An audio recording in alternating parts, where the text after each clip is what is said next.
What is up, everybody? It's Dr. Vibe here, host and producer of the award-winning Dr. Vibe Show, the home of Epic Conversations, and I'm the host of Epic Conversations. 2020 Best Podcast News Award winner, 2018 Innovation Award winner given out by the Canadian Ethnic Media Association. I also co-host and co-produce the only online show in the world for dads and fathers. It's sponsored by Dove Men Plus Care. And as always, I like to say in 2022, 2021, and this is the last year, 2023, we've reached out directly and indirectly to over 100,000 fathers around the world. So as always, I like to say you're blessed, highly favored, a magnet for miracles, and a solution for someone's problem. And we are broadcasting live on the last day of December in the last month of 2023, December 31st. Yes, get one more epic conversation in before the end of the year. And we are here on Black Canada Talking, where wonderful people provide their comments, thoughts, POVs on stories of importance of them to them around the world, around their neighborhood, around their country, but even just to them. So back again for the last time this year, but we are never unhappy when but we are always happy, when he is here. We're unhappy when he isn't here, but we are back again with Cesar Ndema-Moussa. What is up, Cesar? Dr. Vibe, how are you? Hello, my people. Outstanding. How's your holiday season been? Well, I'll be honest with you. There were some downsides because of health reasons. I managed to listen to this one because I discovered this 2 weeks ago. Dr.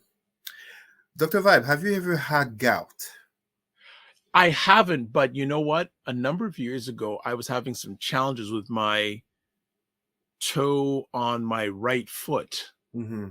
And initially people say, yeah, do you have gout? Yeah. And no, I didn't. But what actually happened was the big toe on my right foot, I had arthritis. Well, gout is a form of arthritis. Okay. Well, there you go. But you remember the pain. Oh, you know what? I never, people have to realize when you have both your feet or you have your feet and they're working well, feel blessed, because we take those things for granted.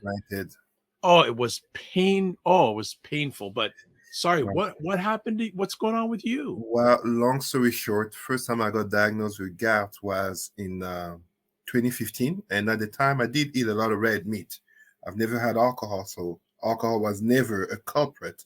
Right. But indeed, red meat. But the last few years that I've had gouts, it didn't make sense in terms of, red meat eating and definitely not alcohol. But then the last episode 2 weeks ago, it was discovered why. It's actually from me doing cardio in the gym. No. Overtraining on the treadmill led to me damaging my ankle. Yep. And the swelling on my ankle led to an infection and swelling on my foot, which led to gout. So, wow. I am telling you, I was quite in pain, and I had 3 different professionals basically confirm this. When I say confirm, I didn't know. They're the ones what has happened, right? But other than that, honestly, the health is better, the family is better, and of course, we look forward to the new year being in better health. And because I never want to forget, I want to wish happy Kwanzaa to all our brothers and sisters. Canada, the US, all the way down to Brazil, in Europe, Africa, and worldwide. Today is the day of Kumba, aka creativity, and let us uphold the values, the tradition, the history, the culture of not only African Americans from where Kwanzaa began, but also truly of Pan-Africanism, because Kwanzaa, it's non-religious, but it's definitely identity-based. So happy Kwanzaa, my sisters, my brothers, young and old, and whatever the beautiful shade of blackness you walk in. You always encourage, enlighten, generate conversation with when I'm in presence of you. Thank you. Do you feel that, it's a general question, that Blacks are respecting, I don't want to say the word celebrate, I'm saying respecting Kwanzaa? How can I put it? Unfortunately, 60 years later, we still live in the truth of what Frantz Fanon talked about regarding for far too many blacks, enslaved, colonized minds, the dream is to live the white master's life. So such a thing as Kwanzaa for far too many blacks and notably Africans. I mean, we can talk about how, it's disconnected to them, but for far too many blacks, Kwanzaa is not something real compared to celebrating Christmas or doing Ramadan, or as we see far too many brothers discovering and pretending to be either Jews or pretending to be the indigenous Indians of this continent. We have to do, and it's an excellent question, because I was actually having this conversation with a Christian brother from the continent. Yeah. Who basically told me, it was a nice compliment, but he said I should become Minister of Decolonization of Africa. But okay. Why do I feel I would have loved to just listen to that conversation? But what I told him is that you have to understand that for colonization, as slavery and Abrahamic religions to be grounded in Africa and to have the stronghold they have, it took a strong institution to impose them. And as such, it requires a strong institution to uproot them and uplift African spirituality. And I give you an example that I was made aware of today. It's about, and sometimes we talk about, you know me, I talk about entertainment, consumerism, and religion being the answers of the Black community. Today I was made aware of, and it's not to criticize them, it's a bigger conversation than the individual I'm going to name.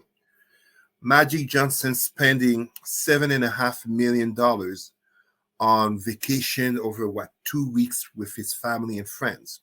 Wow. Imagine if that money and that time had been spent kind of like Brother Samuel L. Jackson. We see the photos of him having done his DNA ancestry test, and flying to Gabon wearing a traditional outfit of the Fang people and showing his pride of returning to his roots. Imagine $7.5 million in 2 months. Oh, people will say, Cesar, you're hating. The man is a billionaire. He's enjoying his time. I'm like, of course he is. How can I hate? I don't know him. I'm happy for him. I advocate for HIV, AIDS. I totally support Magic Johnson, although I've never been a Lakers fan, but I'm happy for the man to be happy. I had to throw that in there. But but what I mean is that mindset in regards to the lack of an institution such as the African Union that doesn't have the weight it should have, but the lack of an institution requires the uplifting by individuals that in our Black community, more often than not, tend to be entertainment elites, to bring themselves forward in terms of saying, why is it that today, the last of the year, me, Cesar, I'm being made aware that Magic Johnson spent $7.5 million on 2 weeks of family vacation.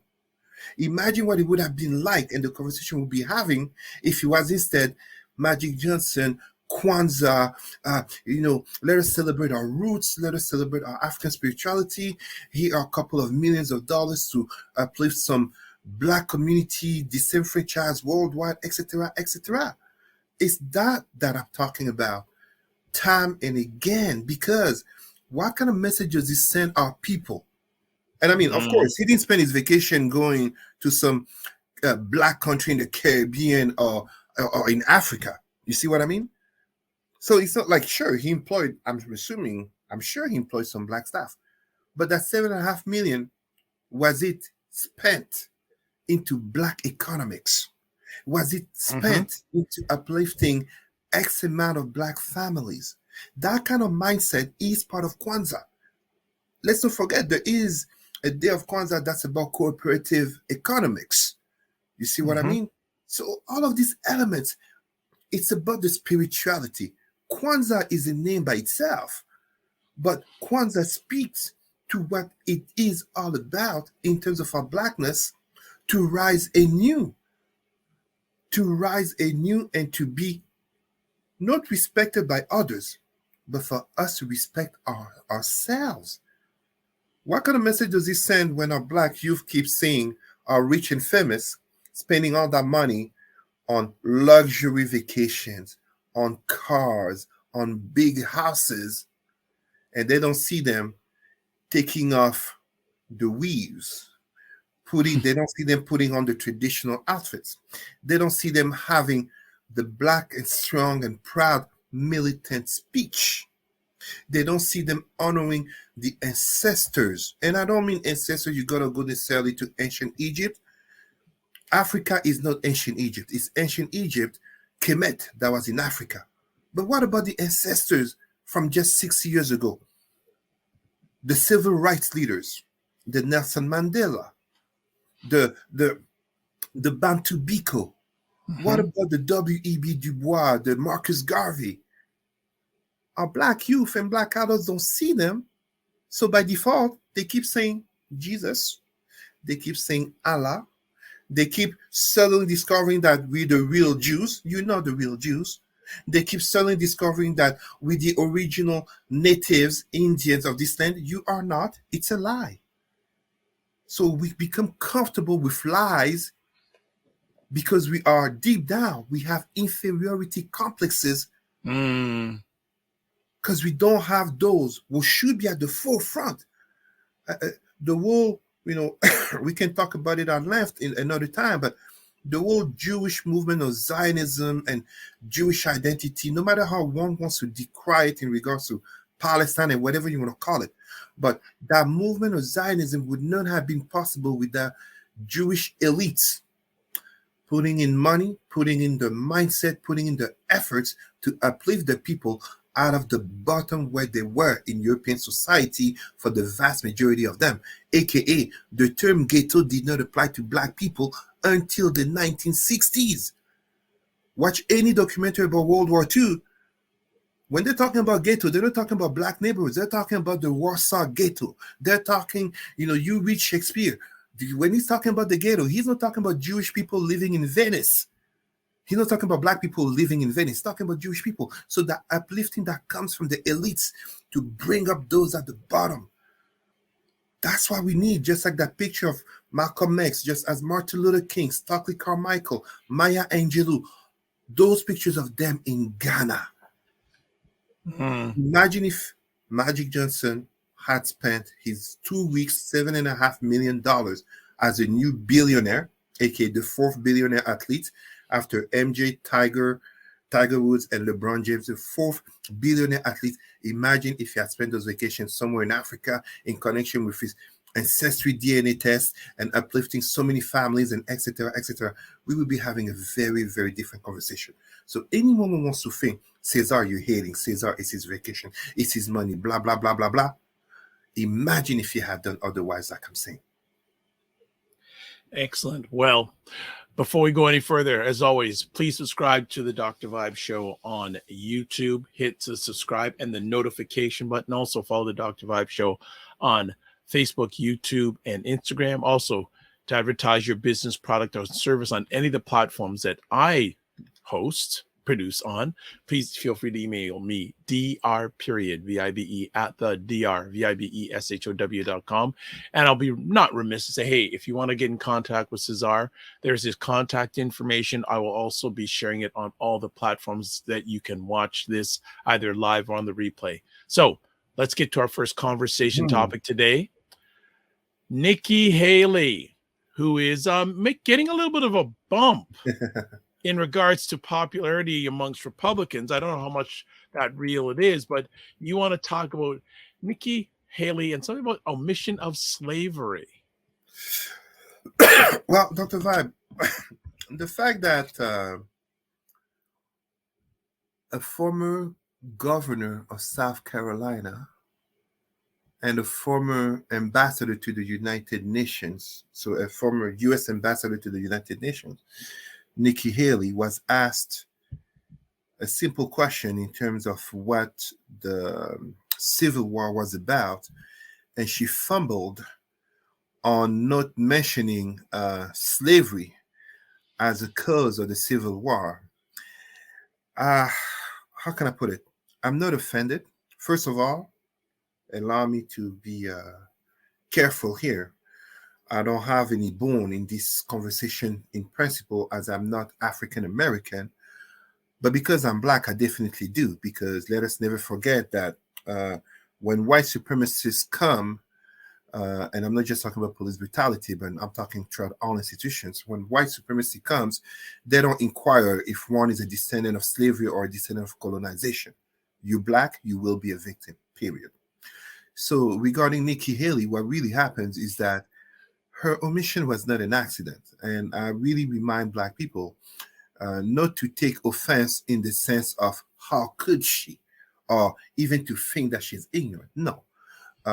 I watched some interviews, notably by a sister. I apologize, I forgot her name, but I believe she is the Democratic Party president in South Carolina. I might be wrong, but she was in interview with our sister A.B. Phillip of CNN, in which she said it's not the first time that Nikki Haley leaves addressing slavery in the context of the Civil War. The plain truth is that she didn't forget. She just chooses not to mention it because it's not in her interest. It's not in her interest in regards to that white fan base, white voting base, notably those Trump supporters in the Republican Party who absolutely are raised in a culture that the Civil War was about states' rights and is about their culture. When truthfully, it was about slavery. Yes, one can make the argument, no, Cesar, it was about states' rights, or it was about the shifting of a slave-based economy to a capitalist, aka factory-based economy. But ultimately, what was the fuel to that new economy? What was the very center of the debate among states' rights, time and again on both sides of the argument? The central factor was Black Lives Matter, aka Slaves Lives Matter, aka are we men or are we slaves? And as such, here, what we have to understand regarding Nikki Haley, and I say this very importantly for our Black people to understand, do not be fooled by the name. Nikki Haley, very white Anglo-Saxon sounding name, is actually of Indian origin, Nimrata. Yes, South Asian. South Asian from India. And, I'm talking Aryan India, aka the white people of India. We have to understand, my Black people, and as I add this, because there is a connection to Canada, her father was a professor in Canada before they moved to the US. So, before they moved to the US where she was born. So it's important for our Black people to really understand that here, when we talk about white supremacy, it is not exclusive to the notion of Europeans or just Americans. It is truly a global aspect where, even in terms of her country of origin, aka India, we have heard about the fate of Dravidians, aka the indigenous Black Indians. We have heard about the fate of the Dalit, those at the bottom of the caste system. I have told you about the fate of the Siddhis, the descendants of slavery from Africa in India. And also I told you about the fate of African immigrants, notably students in India. Time and again, you see the manifestations of white supremacy in the denial of Black lives, in the denial of Black realities and Black history. So Nikki Haley, it was purely an electoral move to fumble and talk her way in avoiding saying the capital word, aka slavery, because many, not few, many of those who will be voting for her don't like to be addressed in regards to any notion of white shame, of white guilt, and simply of racism, because that's what it is.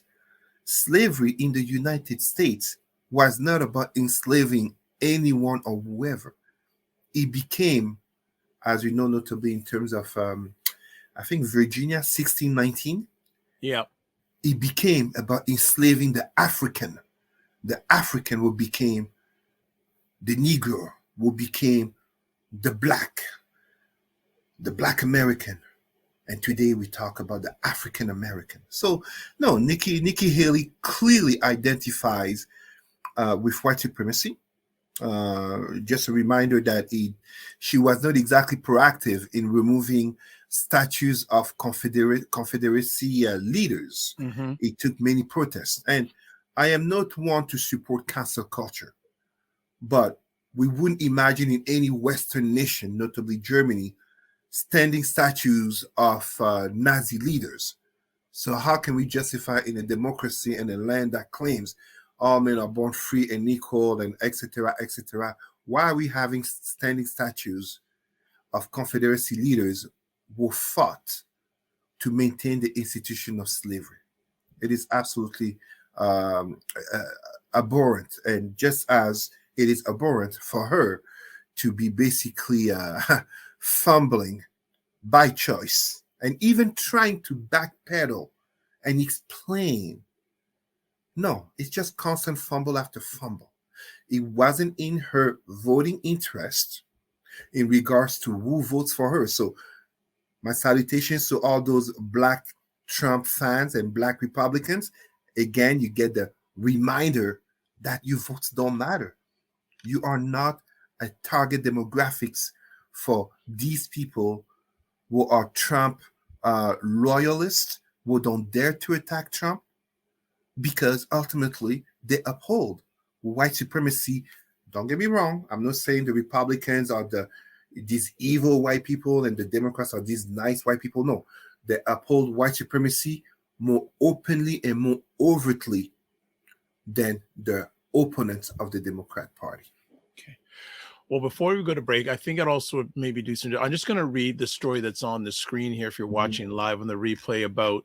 So it's from CBS News. Nikki Haley defends leaving slavery out as a cause of the Civil War after backlash. This story is from December 28th, which is a few days ago, and from Republican candidate, presidential candidate Nikki Haley on Thursday sought to defend earlier comments that failed to mention slavery as a cause of the Civil War as she received backlash on social media. Quote, "I mean, of course, the Civil War was about slavery," unquote, Haley said on the Pulse of New Hampshire radio program, Good Morning NH with Jack Heath. Quote, "We know that's the easy part of it. What I was saying was, what does it mean to us today? What it means to us today is about freedom," unquote. That's what it's all about. It was all about individual freedom. It was about economic freedom. It was about individual rights, unquote, she said. Quote, what was the cause of the United States Civil War? Unquote. A male attendee asked Haley during a town hall on Wednesday night in Berlin, New Hampshire. The former U.S. ambassador to the United Nations appeared to be taken back by the question and paused before answering. Quote, "Well, don't come with an easy question," unquote, Haley joked. Quote, "I think the cause of the Civil War was basically how government was going to run the freedoms and what people could do and couldn't do. What do you think the cause of the Civil War was?" Unquote. The questioner, who later identified himself to reporters off camera as Patrick, immediately shot back at Haley, saying he's not the one running for president. Haley attempted to further elaborate her response, but still with no mention of slavery. Quote, "I think it always comes down to the role of government and what the rights of the people are," unquote, Haley said. Quote, "And I will always stand by the fact that I think government was intended to secure the rights and freedoms of the people. It was never meant to be all things to all people. Government doesn't need to tell you how to live your life," unquote. When the voter followed up with Haley on why she wasn't mentioning slavery, in her response, she asked, quote, "What do you want me to say about slavery?" unquote. Haley said on Thursday she thought the question was definitely planted by the Democrats to trip her up. Quote, "The same reason he didn't tell the reporter what his name was, the reason he went and showed the guy to me that he was the tweet that went after he did it," unquote. Haley said, quote, "We see these guys when they come in, we know what they're doing," unquote. Haley's exchange was met with some applause from the town hall's audience. However, the criticism was almost immediate, with many taking social media to react, including President Biden, who tweeted late Wednesday, quote, it was all about slavery," unquote. Quote, This isn't hard. Condemning slavery is a baseline for anyone who wants to be president of the United States. But Nikki Haley and the rest of the MAGA GOP are choking on the words, trying to rewrite history, unquote, said Jamie Harrison, the chairman of the chairman of the Democratic National Committee, in a statement to CBS after the town hall. The confrontation comes amid Haley's growing momentum in New Hampshire, with the latest poll showing she's been gaining on former President Trump, showing something no other Republican president candidate has been able to do in the Granite State. Earlier this month, she was endorsed by Republican New Hampshire Governor Chris Sununu. Throughout her campaign, Haley has championed South Carolina's 2015 removal of the Confederate state flag on the state house grounds under her tenure as governor. The removal came under the wake of 2015 mass shooting at Mother Emanuel AME Church in Charleston, in which a white supremacist killed 9 Black people. So we could go on further, but I think I got the gist of the story there. So if I can add, no, sure. And if I can add, it's very important that we understand something. So here is Nikki Haley who fumbled by choice to not say slavery, but the larger conversation is actually one where we notably notice a certain Ron DeSantis, governor of Florida, on an apparent war against wokeness, and in doing such, banning or editing books that notably address race relations in America, just as well in Texas under Governor Greg Abbott. It's important to understand it's a larger conversation in which Black narratives, Black realities, addressing systemic racism, work in terms of EDI is being challenged.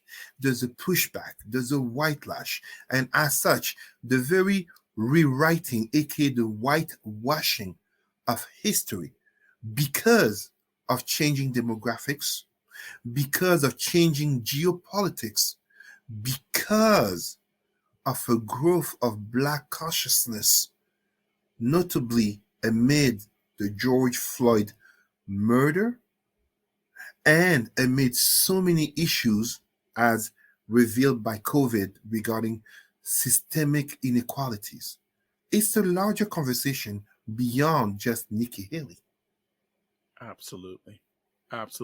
Okay, we're going to take a quick break, and we're going to come back with 2 more stories. You're watching Black Canada Talking with Cesar Ndema-Moussa and also Dr. Vibe. Keep it locked. We'll be back in 90 seconds. We'll have more great conversation topics on Black Canada Talking. And that's what I feel like. You feel like you're the Harriet Tubman of the mind. I am. I feel like I'm one of the Harriet Tubmans of intelligent Black people. Like, I want to liberate y'all from like being left behind and ignored and oblivion. No, really, the rappers get all the attention. Seriously, does anybody else feel this way? Like ignorant Black people, they'll be all up, getting all the headlines on the Shade Room. Overly sexualized Black folks. Over like the twerkers and the just people that, don't always represent the best of us, the diversity, like people like Dr. Vibe. Like, everybody should know about people like Dr. Vibe. Dr. Really Vibe he's trying to do good work for Black people. Dr. Vibe from Toronto. Good to see you, my brother. Dr. Vibe. Everybody follow Dr. Vibe. He has a great show. He's very good at what he does, and I have a lot of respect for him. Okay, so let me hop into this. What's up, Dr. Vibe? How you doing? Everybody, if you see Dr. Vibe in the chat, everybody go follow the Dr. Vibe show. Dr. Bob is a real smart brother and a good human being. I like the guy a lot, and he's very intelligent. And I think everyone should pay attention to what he's got going on. We got to shine the spotlight on the intelligent Black people out here that are really doing the good work. Don't just pay attention to the rappers and the celebrities. A lot of these people are losers. Your true winners are your people in your community that are really having your back. Helping us to have stronger families and a stronger community. So Dr. Bob is in that category. So you might see the Dr. Bob show in this chat. If you see him, please go follow him. Okay. All right. So anyway. Okay, we're back on Black Canada Talking, and always a big shout out to Dr. Boyce and Dr. Alicia Watkins. You are watching Black Canada Talking, last episode of 2023, December 31st. We are in the house. Want to shout out to JJ Mars. Good afternoon, JJ Mars, who has become a supporter of the Dr. Vibe, whatever I'm doing, through Dr. Boyce's platform. So welcome, JJ Mars, as always. If you have any comments, questions, please put them in the chat, and Cesar will definitely respond. So let's go to our next conversation piece. France's law on immigration. And it's interesting, before we came online today, for those who do not know, Cesar hails from Cameroon. And I was telling him I met a wonderful young gentleman today from Cameroon. But one of the things that's really interesting, I think it's a future conversation topic on Black Canada Talking, especially, is the increase in immigration, especially from African countries into Canada, and the impact, and some would say the lack of attention and action that's being given, especially compared to other countries' immigrants that come to Canada. But Cesar, we're going to focus on France. Go ahead. Well, and I mean, you did make the link in terms of Canada, and Canada's U.S. One can easily notice that immigration is being furthermore a topic of conversation, really all over the Western world. Nations that are facing declining birth rates, aging populations, so need for new blood, aka workers that come from other countries, notably to help with taxation, but also help with the maintaining of infrastructures and basically labor. What you end up having with France is a particular case. So as you said rightfully, I'm born in Cameroon, but I grew up in France and Canada. And as an adult, I chose to live and stay here in Canada. So I came back to Canada at 19 for that purpose. But what you have with France has certain particularities in terms of Europe. It is the European country with the largest Arab, first of all, not Arab, Maghrebi, Northern African and Muslim population, the country with the largest Black population, and unless I'm mistaken, also the country with the largest Jewish population, at least for Western Europe. So what you end up having here with immigration law in France is that a lot of whites, a growing number of whites, and let me be careful here, I'm not necessarily saying here, I'm not saying that they're racist per se, but they are feeling that the countries are changing and changing for the worse. They're not recognizing the countries anymore. There is a growth of white identity crisis. And very easily, many of these white populists, I give you an example here, in Canada, the US, the example would be a certain Jordan Peterson. Those whites will intellectualize white supremacy rhetoric along with anti-immigration and the upholding of Christian values, etc., are looking at blaming the immigrants, aka the foreigner, aka the non-white, for not integrating properly into white Judeo-Christian Greco-Roman society and values. What you end up having here is that France law on immigration that came at just a few weeks ago literally speaks to it's not so much that it's a tightening on immigration laws, because absolutely every country has and should have a say in terms of proper immigration. So I'm not here speaking in terms of open borders, anyone comes in, anyone, including criminals. That's not what I'm saying whatsoever.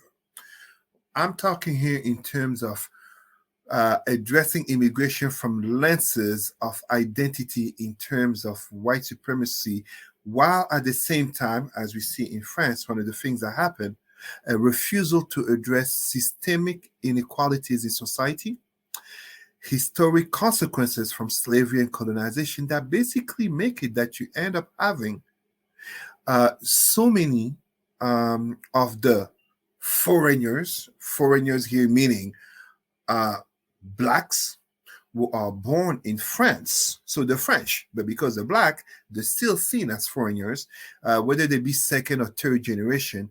Basically, what are the challenges to their integration? Let's not forget that this summer there were violent riots in France following the shooting death by police of a teenager who was driving without a license. I am absolutely not condoning the shooting by police of anyone who didn't deserve it, just as I'm not condoning a teenager driving without a license. Of course not. But it's to understand the climate of tension regarding social issues, regarding race and racism. And as such, it is on the background of such issues that you end up having these immigration laws, just as is happening in these very countries, notably in the US, when we talk about the Mexican border, but even here in Canada, when we had Chemin Roxham, Roxham Road, regarding Quebec and the arrival, notably of Haitians. Just as when we talk about the whole question of refugees, who basically gets the red carpet? People from Ukraine. On this side of the ocean, just as in Europe. And I'd say it again, that's a good thing. But it's a good thing that proves that others can also get that welcome. Welcome, not just a matter of red carpet, but in terms of addressing housing, education, and employment. So if countries as Canada and European countries in the US are able to do that for Ukrainian refugees, how come they can't do that for those who have darker skin, especially those who are Black? How come, it's a larger conversation where absolutely a country has to define the immigration laws. I'll give you a very concrete example here. Italy is governed right now by its most right-wing government since 1945 and the fall of Benito Mussolini, the fascist leader. How right-wing is this government?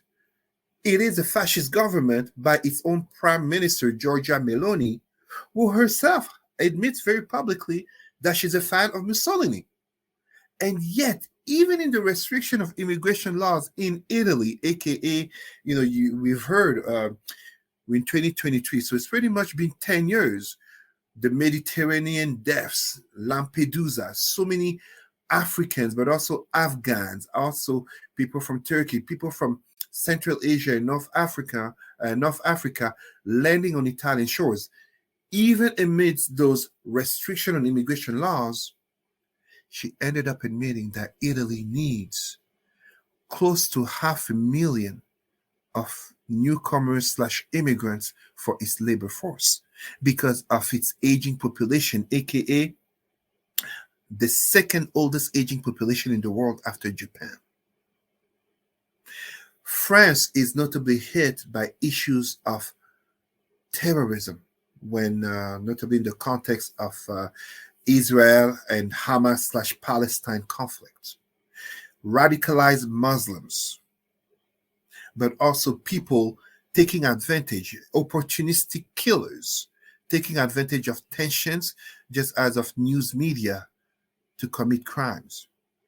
It matters to address immigration, but you can never succeed addressing immigration if you refuse to address integration. And this is where the failure of France is.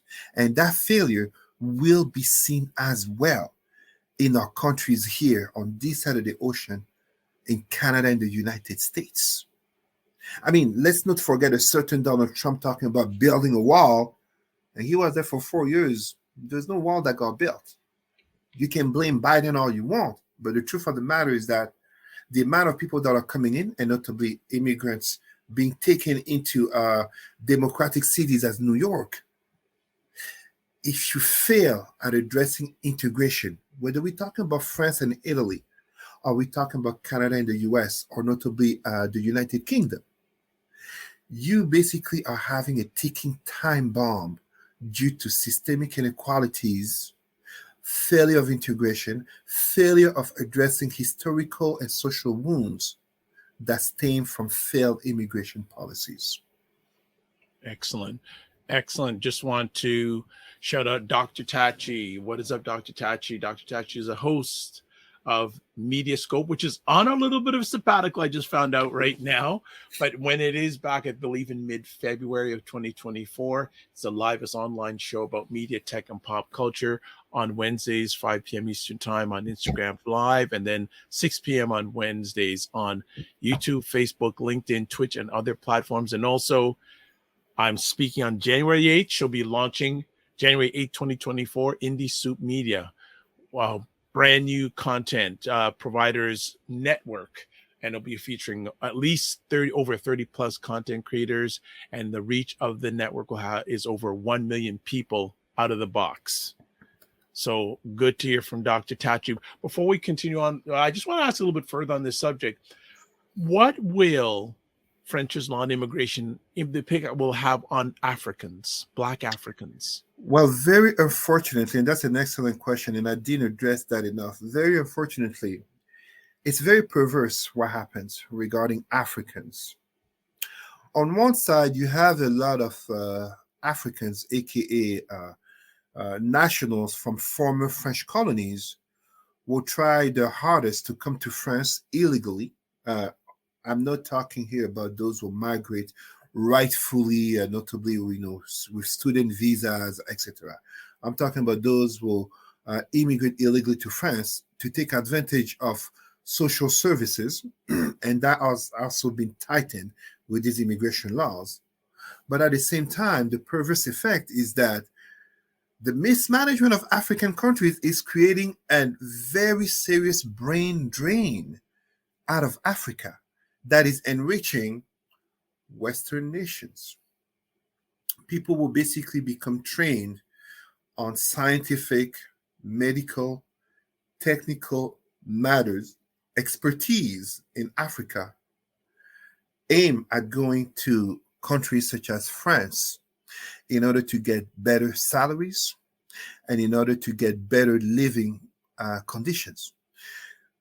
And again, it speaks to the very nature of the relation in terms of Western countries leaning further and further towards right-wing policies amid identity crisis and rising white supremacy, but also African countries being mismanaged. I mean, there comes upon a time the excuses of slavery and colonization only go so far, but being mismanaged, ruled by president dictators who accumulate wealth and nepotism, and as such creating hard and harder living conditions.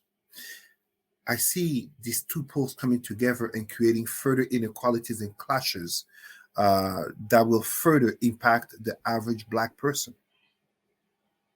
Okay, good stuff. JJ Mars has a comment here. I'm curious if either one of you are familiar with Dr. Claude Anderson here in America and his political theories on Black Americans. I am very familiar, and I know that, and both of us are very familiar with Dr. Claude Anderson. Absolutely. Absolutely. Big time, big time. And it goes back to, as he was saying, political, socioeconomical theories. It goes back to the very conversation we had at the very beginning regarding Magic Johnson spending $7.5 million on 2 weeks vacation, but is that benefiting Black communities and Black countries?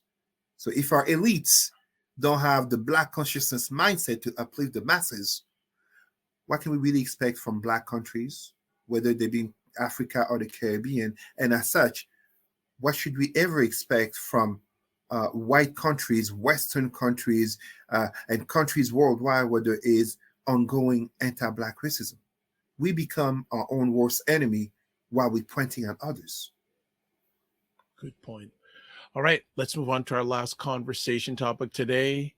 Actually, there's just a comment came up here. Okay. JJ Mars says Dr. Anderson's theory seems to be applicable to what Black people in white countries on a global scale. Absolutely. Don't disagree on that at all. Absolutely. Let's move to our last conversation piece today. Pope Francis's blessing on same-sex couples and the reactions of African Catholic leaderships. Go away. Brother Dr. Vibe, it's a very short conversation here in alienation and basically all that, and I keep saying it, and this is really the topics that we have addressed. The three cancers of the Black psyche are entertainment, aka excess of entertainment, consumerism, and religion, aka white religions among Black people. This is a perfect example of how the Vatican, aka Pope Francis, aka Catholicism, a man-made, created religion, as all religions without exception strive to adapt, to survive, to keep growing. And as such, what ends up happening as we are in 2023, the former Jesuit priest, cardinal, who became pope, is issuing blessing for same-sex couples, as long it's not, of course, in the context of an official marriage, because marriage is between a man and a woman, but still, blessing for same-sex couples in the Catholic Church. You know, the Catholic Church, which in Europe has lost a lot of churchgoers and is living a crisis of vocation. People, aiming to become priests and nuns since the Vatican II Council of the early 60s. So what ends up happening is pretty much that this Pope is doing what he feels needs to be done to keep an ever-losing number of Catholics coming to church, contributing in tithes, being present in Catholic life. And what we end up seeing is that in countries of Africa, such as Nigeria, the country of Africa that, to give you some perspective, Brazil has the giant statue of Christ the Redeemer in the Bay of Rio. In Nigeria, you have a giant statue of white Jesus. We have these African countries as Nigeria, and let me get some other names here.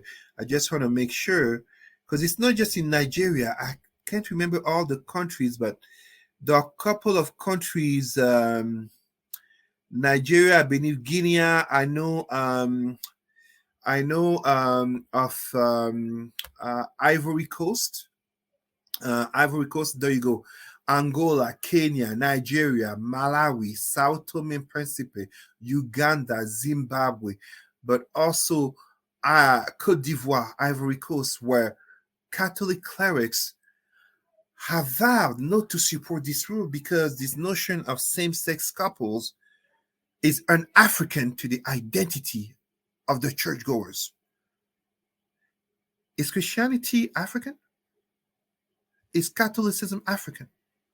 You basically have these African clerics, church leaders, cardinals, bishops, and priests who are only Christians because of colonization, because of slavery. And here they are wanting to stand up to the master, to the boss, to the head priest, aka the Pope in the Vatican, in Rome, in Italy. When it comes to Africa, like he did, was it 2 years ago, after he came to Canada to apologize to the indigenous, he went to Congo and he was hailed as a rock star. So you basically have these African clerics saying that they will not uphold this, while admitting that it cannot go against the decision of the Pope as head of the Catholic Church. So this is a great hypocrisy and a great conversation that notably Africans, but truthfully Black people, must have in regards to adhering to religions that are not Black, to spirituality that fundamentally go against who we are. And when I'm saying who we are, I'm not saying who we are in terms of homosexuality not being African. No. There's homosexuality in Africa, and it's natural among humans just as among animals. It does exist. But even the white anthropologists and the white missionaries were not able to find that the white has homophobia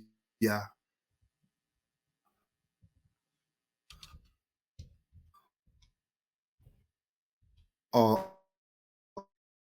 anti-homosexuality laws in Africa. These are constant, ongoing since 6 years of the Vatican Council under Pope John. So, I and our people, not as we are in the spirit of Kwanzaa, tomorrow being day 7 of Kwanzaa, Imani, faith, dare to return to the spirituality of our ancestors. Dare to return to the spirituality of those who came before us, who stood up, who resisted, who were the first builders, the first mathematicians, the first geniuses, the first, the first of so many things. And I'm being careful here. So then what happened? Many things happened. Many tragedies happened. But what needs to no longer happen is the ongoing of slavery and colonization through the perpetration. And you can see here with my sweater, Kemet, the ankh that I wear. We don't have to perpetuate the ideologies that chained us in the bodies under slavery and colonization, and that keep chaining us mentally under the guise of integration, but as well systemic racism. Okay. It's a beautiful illustration of that hypocrisy. JJ Mars asked, did you mention Brazil?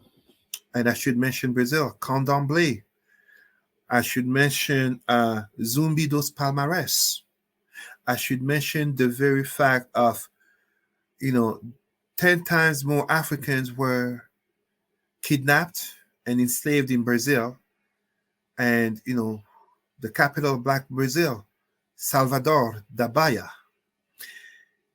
It is very much a Black consciousness that must rise and exit these religions, because the ideology of religion, notably in teaching Blacks to turn the other cheeks, is a fundamental factor in inferiority complexes, as we see since the 1954 Brown versus Board of Education, and how time and again Black children will be more attracted to whiteness, whether it be in terms of white dolls or it be as too many athletes, white women, but as well Black men as Black women trying to live life according to the white Western lens of capitalism, consumerism, entertainment, etc. I mean, you hear it all the time.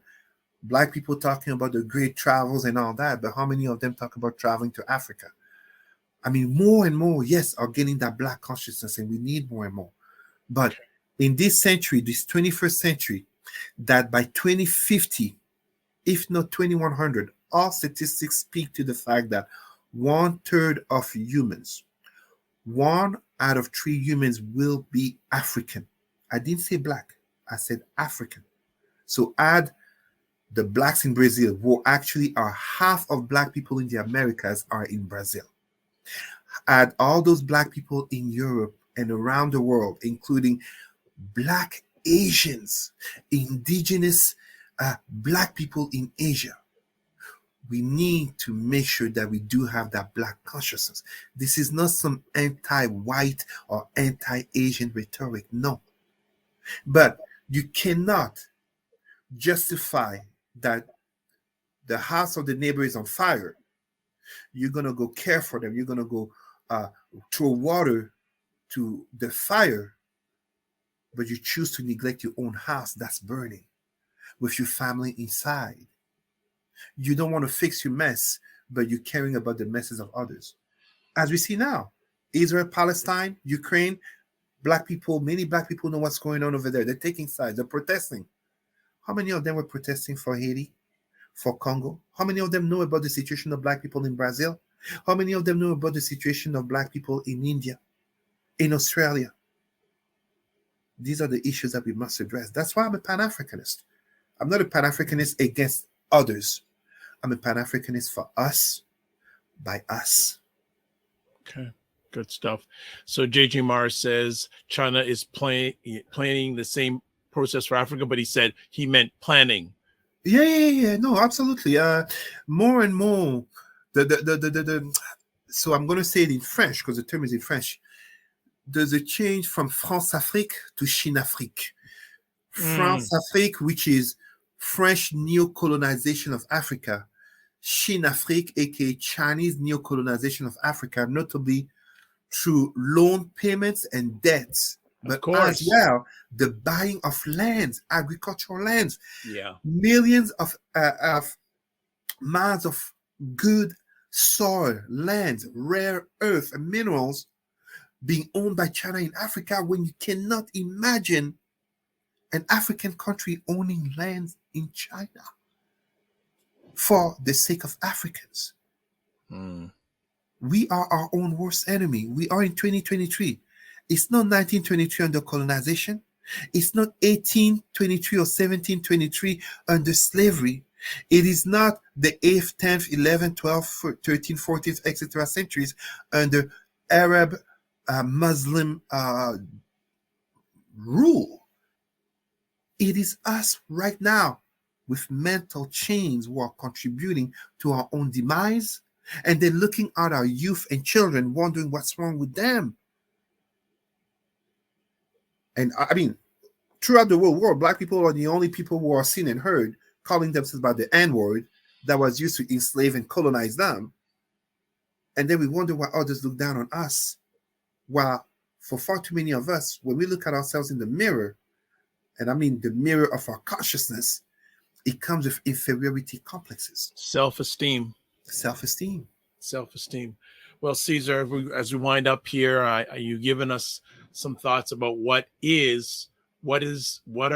thinking, some of the things you're looking at from either a Black Canadian lens or Pan-African lens in 2024? I'll just put in something really quick that I have a feeling we're going to be talking more about in the new year, the dispute between Guyana and Venezuela.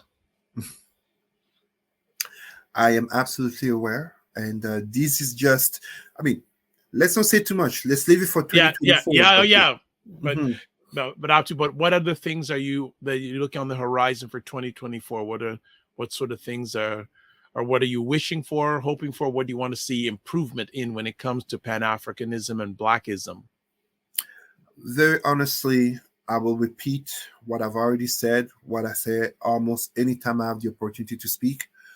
My dear Black people, as painful it must be to hear, as much as some hate to hear it, as much as many will challenge me on this, the three cancers of the Black psyche are entertainment, consumerism, and religion.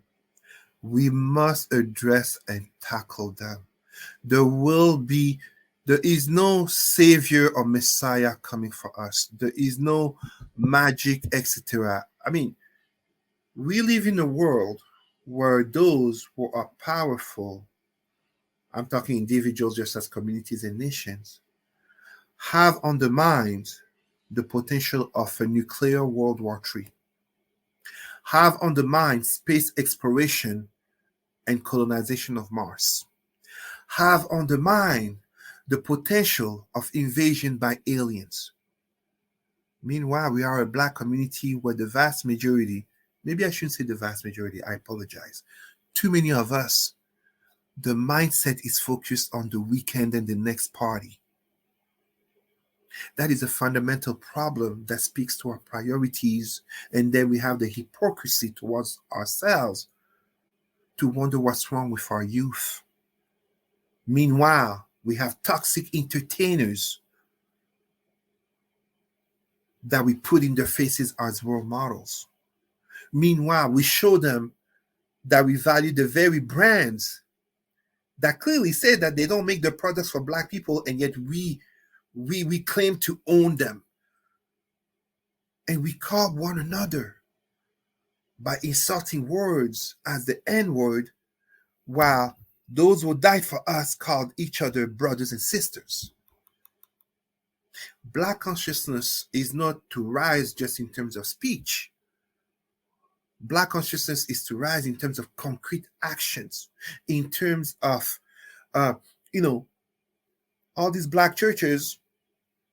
What's the bank that owned them? How many of them are owned by Black banks? It's white banks. So the tithes and the taxes are going to the same white community that we complain about white supremacy. Meanwhile, where's the black hospital?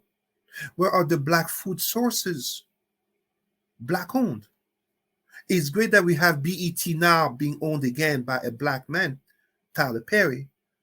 But my question is, but no, I have to correct you. That sale did not go through, by the way. Are you serious? It did not go through. Thank you for correcting me. No problem. It did not go through. Wow, there you go. So let me go back to Viacom pulled back on that. So you see what I mean? So we don't control. I mean, Kwanzaa is not celebrated by most black people, but we need to basically address all of this in terms of bringing forth a new 2024. Whether it's talking about a 2-year-old like I have, or a 20-year-old, but even a 40-year-old, 50, 60, 70, 50, 60, 70, 80. exactly. Yeah. It's never too late to wake up. It's our ancestors, African American leaders, 100 years ago.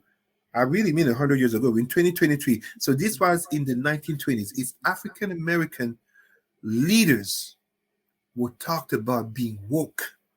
We must dare to be woke. Forget what white supremacists like to talk about wokeness. No, we must dare to be woke, to awaken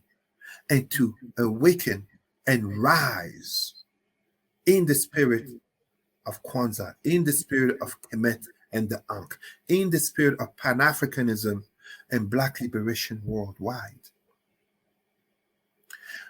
Brother Vibe, I'm aware of the time. Yeah, no. Well, I'm more aware of the time on your end. I leave it open for you, but you have some things you got to get to. But I just want to say thank you again for making another great year through your thoughts, your heart, your passion. I always tell people I always like to celebrate wins, and a nice one I had this year was finally meeting this gentleman face to face and spending a few moments with him, and it's made our bond closer, and our relationship is getting deeper and closer. And I'm doing my best to actually look at this. JJ Mar says, great discussion. Thanks. Thank you, buddy. Thank you, JJ. Thank you. Really appreciate your support on that. And I mentioned to Cesar before we came on live, I'm working on something to have him share his thoughts to empower people that don't know about him. And I say the word yet. So we do whatever. So again, I want to say blessings to you, your family, and all the people that you have served, will be serving, and have served in the past, are right now. Looking forward to another exciting year going forward. And I'll let you say thank you. Thank you to you as well. Thank you always for having me on. Thank you for the opportunity. And thank you to everyone will listen, will share, and will support us. Let us support one another. Let us support each other and uplift each other. Thank you. Cesar's contact information is on the screen, and it's also shared out on whatever platform you're watching this replay live or on the replay. As always, don't just manage your time, manage your energy, and remember to give yourself grace, my brother. Take care. And love to and especially love to the young one, the boss of the house. Okay, take care. All right, then, everybody. That is it. Last conversation 2023 by Dr. Vibe. Last conversation of Black Canada Talking by Dr. Vibe this year. Just saying this year. So want to say thanks everyone who watches or listens to this live on the replay, any of my platforms live on the replay. So a few things as we close out. Please subscribe to the Dr. Vibe Show on YouTube. Subscribe and hit the notification button so you get notified of upcoming conversations. Also, follow the Dr. Vibe Show on Facebook, YouTube, and Instagram. And also, if you'd like to advertise on any of the platforms that I broadcast on, please feel free to email me, dr.vibe at the drvibeshow.com. So as we close, you know what? One other thing, you can watch replays of this conversation on the Dr. Vibe Show YouTube, Facebook, and LinkedIn, and also the Dr. Vibe Show website, the drvibeshow.com. That's it. Now, some things don't change. Even at the end of a year, the way we close out. So this is what we do. Live your life as a dream. If you can dream it, you can make it. Sometimes you have to get small to get stronger. Block assumptions, then aim bigger, aim better, aim higher, aim wider. Love, faith, and respect. Remember to give yourselves grace, and don't just manage your time, manage your energy. Thank you, everybody, for, even if you watch me for 10 seconds over the many years that I've been doing this. It's appreciated, not taken for granted. Touch base with me. Love to have conversations offline with y'all, and looking forward to an exciting 2024, because I won't be able to do it without you, and I do it through me for you. God bless. Peace to all. Keep the faith. Walk good.